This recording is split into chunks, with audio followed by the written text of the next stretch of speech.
వాహనాలు చెడిపోవడం వల్ల సమస్యలు, గృహాలు కొనాలనుకున్న, అమ్మాలనుకున్న ఇబ్బందులు, అలాగే ఏదైనా స్థలాలు కొనాలనుకుంటే కనుక ఇబ్బందులు కనపడుతున్నాయి. రిజిస్ట్రేషన్లు ఆగిపోవడం లాంటివి కనపడుతున్నాయి. తొందరపాటు మనస్తత్వం వల్ల అప్పులు పెరిగిపోవడము, అనవసరమైన పనులు చేయడం వల్ల టైం వేస్ట్ అవ్వడము, సమయానికి అనుకున్న పనులు పూర్తి చేసుకోకపోవడం లాంటివి ఇబ్బందులు కనపడుతున్నాయి. కొంతమంది మీతో మంచిగా మాట్లాడి మీ రహస్యాలు తెలుసుకుని మిమ్మల్ని బ్లాక్మెయిల్ చేస్తూ ఉంటారు. అలాంటి వాళ్ళతో జాగ్రత్త. బయట వ్యక్తుల్ని శారీరకంగా కలవడానికి ప్రయత్నం చేయకండి. దానివల్ల కూడా ముఖ్యంగా స్త్రీలు బ్లాక్మెయిల్ గురయ్యే అవకాశం ఉంది. జాగ్రత్త. చాటింగ్లు చేసేటప్పుడు జాగ్రత్త.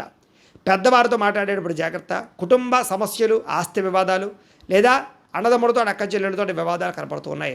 అలాగే ఉద్యోగాలు చేసే చోట అధికారులకు అనుమతి లేకుండా చేసే పనుల వల్ల ఇబ్బందులు ఉన్నాయి. విద్యార్థులకు ఏకాగ్రత లోపం కనపడుతుంది. ఇష్టం లేనటువంటి చదువులు లేదా బలవంతమైన చదువులు కనపడుతున్నాయి. కాబట్టి ఏకాగ్రతతో చదువుకునే ప్రయత్నం చేయండి. ప్రేమ వ్యామోహాలకి, సెల్ ఫోన్ గేమ్స్కి దూరంగా ఉండండి. చెడు స్నేహితులకు దూరంగా ఉండండి. కాలేజీలో చెప్పిన పాఠాలు శ్రద్ధగా వినండి. పరీక్షల విషయంలో శ్రద్ధ పెట్టండి. ఉద్యోగస్తులకి సమయానికి అనుకున్న పనులు పూర్తవ్వక ఉద్యోగ కార్యాలయాలు ఇబ్బందులు, కొన్ని కారణాల వల్ల ఉద్యోగాలు పోయే అవకాశాలు, విదేశాల్లో ఉండేవారు కూడా ఉద్యోగ గండాలు, పార్ట్ టైం జాబులు చేసే వాళ్ళు కూడా ఇబ్బందులు కనపడుతున్నాయి. అలాగే ఉద్యోగ కార్యాలయాలు ఎంత కష్టపడినా ఎదుగుదల లేకపోవడం, గ్రోత్ లేకపోవడం, సహ ఉద్యోగస్తులతో అభిప్రాయ భేదాలు, ఉద్యోగాలు అనుకోని ఆటంకాలు కనపడుతున్నాయి. అధికారిక ఒత్తిడి బాగా కనపడుతోంది. మెంటల్ టెన్షన్లు విపరీతంగా పెరుగుతున్నాయి.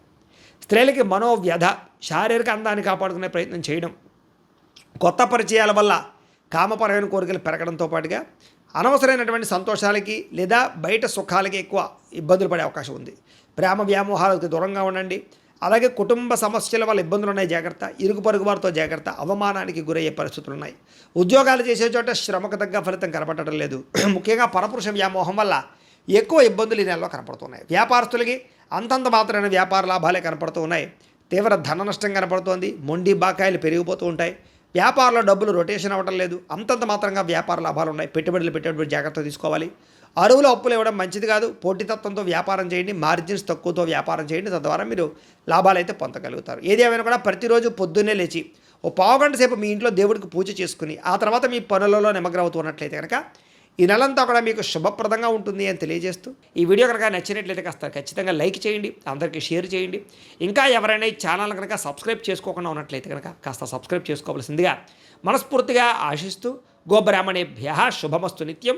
లోకా సమస్తాః సుఖినో భవంతు. స్వస్తి.